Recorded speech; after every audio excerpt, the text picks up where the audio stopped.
Drivers being told to slow their roll. A new traffic unit finds that the need for speed appears to be going up, and now they're looking to crack down on those with a heavy foot behind the wheel. Good afternoon. This is CTV News at 5. I'm Stefan Keys. Ottawa police say speeding is on the rise in our city, leading to a new enforcement unit designed to get tough on dangerous drivers. CTV's Dylan Dyson was at the enforcement blitz in Ottawa's East End today. Dylan, what more can you tell us? So, Stefan, it's a throwback to an old-fashioned style of traffic policing, officers with boots on the ground and radar guns in hand. The Ottawa Police Service says a rise in the number of complaints from communities in every corner of the city has led to the creation of a new road safety unit. This new dedicated traffic enforcement team just started on the beat in mid-December and has units in Ottawa's east, west, and south ends, with a central unit still to come. The focus to reduce dangerous driving behavior such as speeding, stunt driving, impaired driving, and distracted driving. Today, here in the East District, we have approximately 9 officers doing an increased focused initiative in regards to traffic enforcement for speed and stunt driving this morning. I myself have already stopped one driver for driving 109 kilometers in a 60-kilometer-per-hour zone. It's been a trend for a number of years now that we're seeing higher speeds on the roadways. We're seeing a lot of speeding going on our roadways. The new road safety units were announced back in the summer before the province scrapped the speed camera program. Ottawa police say these traffic blitzes take place in 2 to 3 hour windows each day and have been averaging around 25 tickets issued each day. At the blitz I attended this morning on Maribleau Road in Orleans, speeding tickets were being handed out at a rate of about 1 every 5 minutes, Stefan. Oh, that's quite a bit. CTV's Dylan Dyson reporting live for us. Thank you, Dylan. Now to dramatic video of the aftermath of a collision and rollover east of downtown. Police remaining tight-lipped about what led to the crash and the lengthy road closure on St. Laurent Boulevard at the 417 eastbound off-ramp. CTV's Katie Griffin is here with more. Katie. Stefan, this happened yesterday afternoon, a black SUV colliding with a vehicle before it ended up on its roof. This video coming to us from London Franklin showing a man crawling out of the vehicle on its roof. He then ran across 4 lanes of traffic and kept going, but he didn't get too far before police caught up to him. Before the vehicle landed upside down, it hit another car. The driver of that vehicle says he was turning left onto St. Laurent from the highway and saw an SUV coming at him fast. He says the driver tried to swerve but lost control, clipped his car, then left the road. Witnesses couldn't believe what they saw. Well, I just thought he was in shock, and then it kind of looked sketchy once he kept running, so I was a bit concerned. It was crazy. It looked like a scene from like a movie, just a guy running out of a rolled car and just bolting. It was pretty intense. Police would not comment on the circumstances around the crash or why the area was shut down for nearly 12 hours. The province's Special Investigations Unit is not involved. Now, witnesses say the man was arrested, but police would not confirm that or if he's facing any charges. Stefan. CTV's Katie Griffin with the update for us. Thank you, Katie. Ottawa police are making some changes to the way they answer calls, including sending text updates for emergency and non-emergency calls. The service says the new Community Connect program will start on January 15th. Text updates will be sent for calls where there is no immediate threat to life or crime in progress. Text updates will confirm that calls were received, outline next steps, provide case numbers, and inform callers of potential delays to the police response. Some callers will also receive a link via text message to a voluntary survey asking them to provide feedback on the service. The Canada Revenue Agency says it still owed more than $10 billion in COVID-19 emergency benefits paid to people later deemed ineligible. But for some Canadians who say they applied in good faith, the effort to recover that money is taking a toll. Hairstylist Dawn Barton says she was forced to stop working because of restrictions and received $17,000 in relief benefits during the shutdowns. Now the Canada Revenue Agency is telling her she was never eligible because she earned more than $1,000 of income during the applicable payment period, which she denies, saying she has to pay it all back. It is a huge amount of money for me as a single mom. I've had to visit food banks. I've had to ask for loans. And this amount of money, which is roughly about $7,000 they've taken from me this year alone, could have really helped keep my head above water. She says she has appealed twice and been denied. In a statement, the CRA says flexible payment arrangements are available and that applicants who disagree with a second review can apply to the federal court for a judicial review within 30 days of the CRA decision. As the housing crisis continues to grip Canadians and their budgets, Ottawa's mayor making bold promises today. Mark Sutcliffe speaking this morning at the mayor's breakfast for the Greater Ottawa Home Builders Association, where developers and housing industry leaders gathered. City Council will soon cast a final vote on a new zoning bylaw that calls for higher buildings, including a maximum height of 11 meters in some neighborhoods, to allow for larger family-sized units. We're moving faster, so that's our number one objective, is just to make it easier for people to build homes and to build them quickly. And the new zoning bylaw, together with the Housing Action Plan, are making that happen. But it comes at a time when many Canadians are still struggling to even get into the market, many suggesting it's too expensive with interest rates and housing prices. It could take months before more than 24 long-term care residents can start living at Carleton Lodge again. The city-run facility was flooded over the holidays, and some families are feeling flustered by the timelines. CTV Sean Varden has more. After a sprinkler pipe burst 2 days after Christmas at the city-run Carleton Lodge Long-Term Care Centre, 40 rooms suffered damage, displacing 26 residents. Those residents were relocated within the home initially, and then some of them are in the process of being relocated to other facilities in the region based on need by the provincial government. The daughter of one of those affected, who did not want her name published, said staff at the lodge worked double shifts helping residents after the flood, saying in part, "Mom's room was one of the rooms that was flooded. The flooding was significant. Her bed was relocated to a common room within the lodge with 4 other women." She goes on to say she will be moved temporarily to another residence during the reconstruction. "We had a meeting with the Champlain Health at Home coordinator to give our preferred relocation options. We haven't been told when she'll be moving." As officials search for temporary accommodations in the region, there are concerns how far away those might be. Some residents will have to be relocated to other facilities in the region. But again, what region means, we're not sure. Officials have told residents and families it could take up to 3 months to complete repairs. But once they are done, residents will be guaranteed to come back. Sean Varden, CTV News. Canada posted a smaller than expected trade deficit in October, going from a small surplus of $243 million in September to a deficit of $583 million. Analysts were expecting a trade deficit of more than $1.3 billion. This marked the 8th month of deficit since President Donald Trump imposed tariffs on a range of Canadian products. Exports to the United States fell to their lowest non-pandemic level since 1997. Exports to non-U.S. nations reached a record high, pushed up by shipments of gold to Britain and oil to China. For some people struggling with obesity and diabetes, new weight loss medications offer hope, but a new study reveals how quickly the weight may return. British researchers found that patients who stopped taking GLP-1 drugs put the weight back on 4 times faster than after diet and exercise. Researchers say this is mostly because so much weight is lost in the first place when compared to diet and exercise. The drugs have been found to help people lose between 15 to 20% of their body weight. The study says people who stopped taking the drugs gained back about 22 pounds within a year. Final showcasing the 2 most talked about prospects in the world. Canada's Shane Hollander.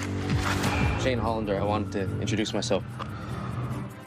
Coming up on CTV News at 5, the Canadian hockey drama making waves on social media and beyond. And our Jackie Perez is live at the Rink of Dreams for us. Jackie.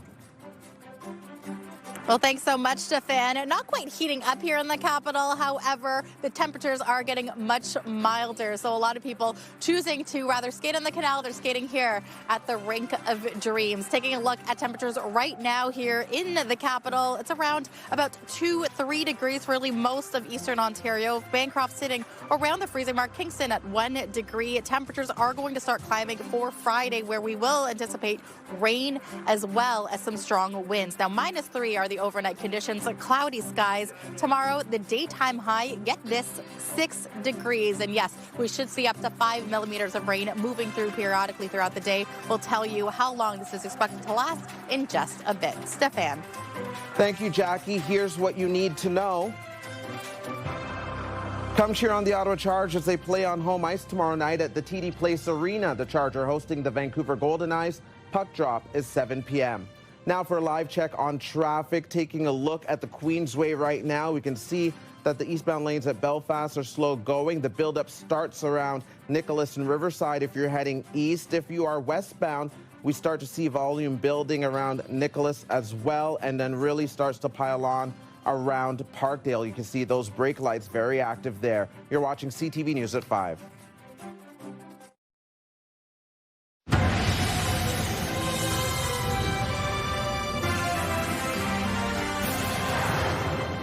Welcome back to CTV News at 5. A recent survey is shedding light on how often Canadians are using artificial intelligence in their daily activities. The Nanos research poll commissioned by CTV News found 17% of Canadians reported using AI on a daily basis, with those under the age of 35 using it most often.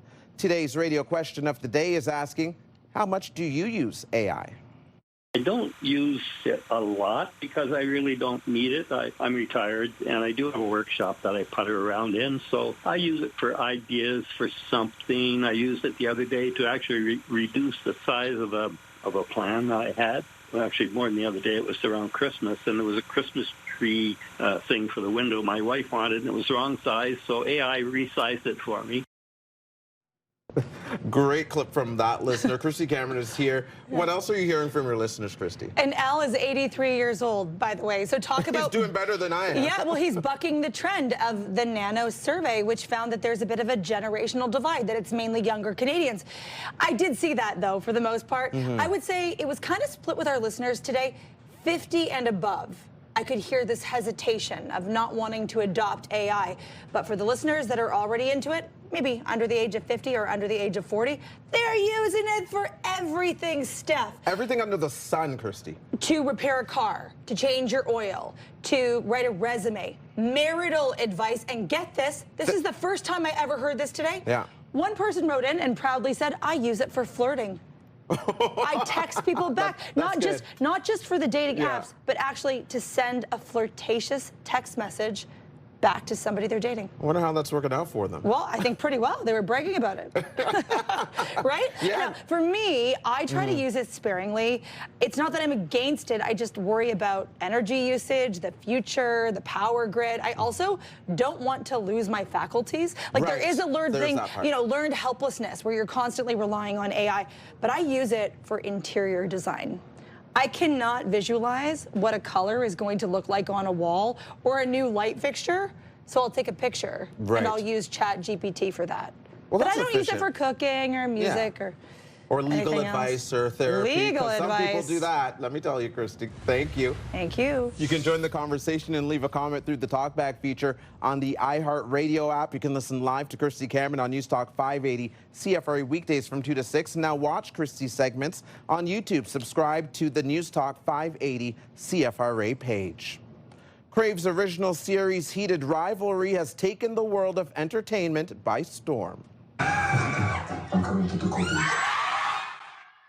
What began as a book series about a forbidden romance between two rival hockey players has turned into a massively popular streaming drama. The Crave original series has catapulted the show's cast into international stardom. Even clothing from the show have riled up fans. Nearly 3,500 signatures are on a petition to get a Heated Rivalry Team Canada sweater released in time for the upcoming Olympics. We started a petition, and it is a call for Team Canada, or really any organization that wants to go ahead and officially make this fleece in collaboration with Heated Rivalry, and as well as the costume designer Hannah Pulley too. Stripe on the collar by cutting and pressing. And if you can't wait for an official release, you can follow tutorials online of how to make your own sweater inspired from the show. You can stream all episodes of Heated Rivalry Season 1 on Crave. I don't know how to feel. I just going along with it. Coming up on CTV News at 5, an Ottawa woman celebrating a major birthday many don't ever reach. We'll introduce you to the centenarian on her special milestone day when we return.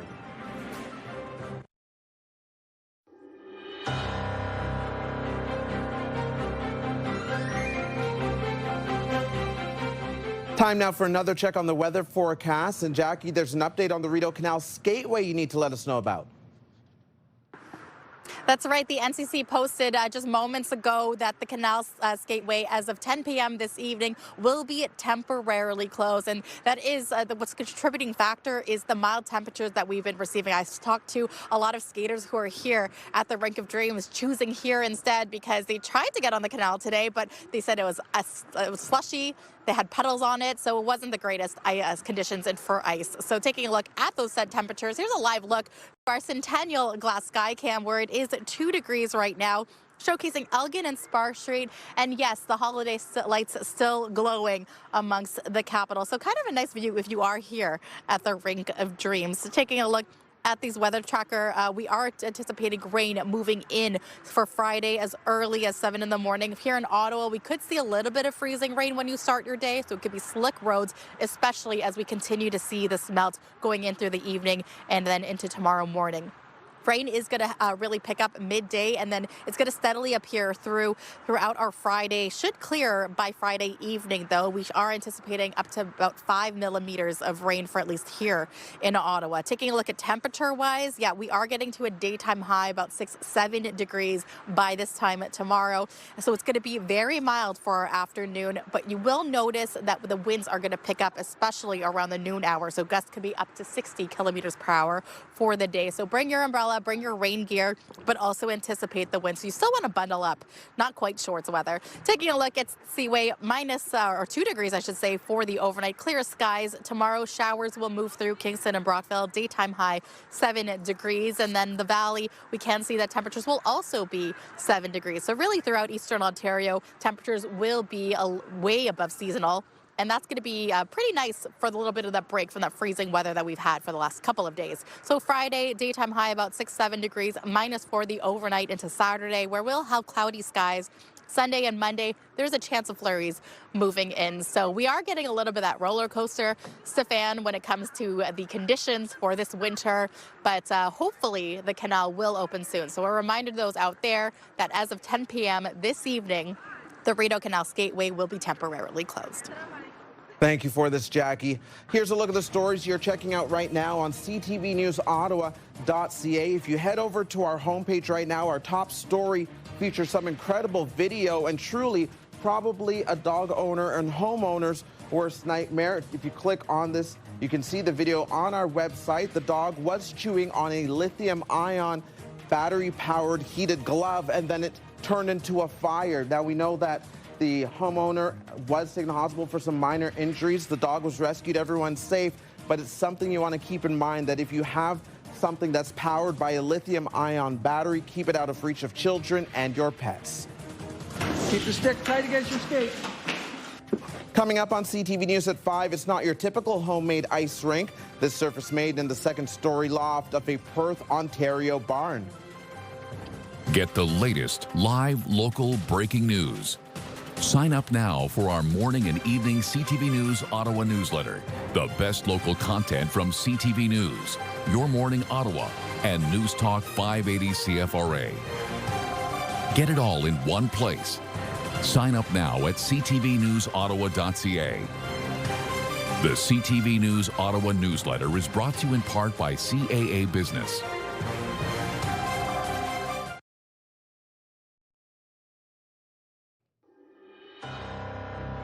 Here's a live look through our Centennial Glass Sky Cam. The current temperature 2 degrees above that freezing mark. And it's time now for a look ahead to CTV News at 6. Here's Patricia Bull. Thanks, Steph. Here's what we're working on for 6 o'clock. I myself have already stopped one driver for driving 109 kilometers in a 60 kilometer per hour zone. A new Ottawa Police Road Safety Unit cracking down on dangerous driving across the capital. This was an attack on federal law enforcement. This was an attack on law and order. This was an attack on the American people. The U.S. Vice President defends the actions of an immigration agent who shot and killed a 37-year-old mother of 3 in Minneapolis yesterday.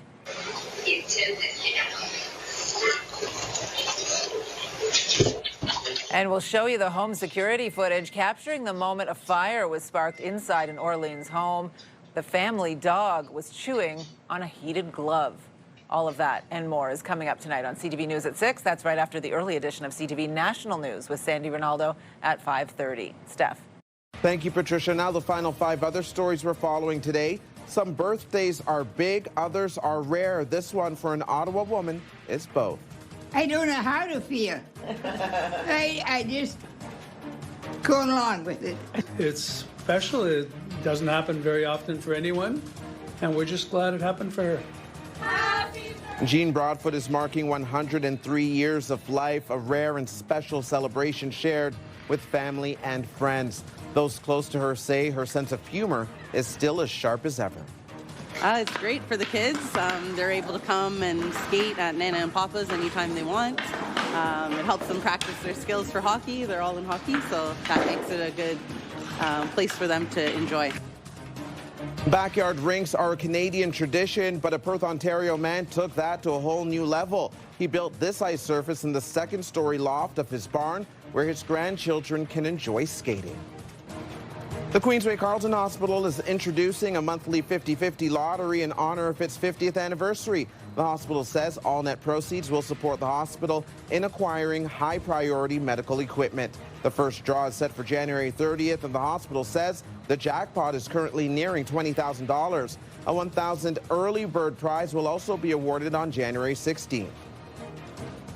On your last trip to the grocery store, you may have noticed a new look to the labeling on the front of your groceries. That's because at the start of the new year, new Health Canada regulations kicked into effect. Companies now have to state if their product is high in things like sugar, saturated fat, and sodium. There are exemptions to the new regulations. Things like fresh, raw fruits and vegetables and fresh meat and poultry do not need labels. A new business is moving into Old Ottawa South, taking over the former longtime location of the Life of Pie Bakery. Signs are up on the building's Bank Street windows saying Roberto's Corner Italian Deli and Cafe is coming soon. There's no date yet for when it will open. Life of Pie closed at the end of December after nearly 18 years in business. That is CTV News at 5. I'm Stefan Keys. Thank you so much for watching. The early edition of National starts now.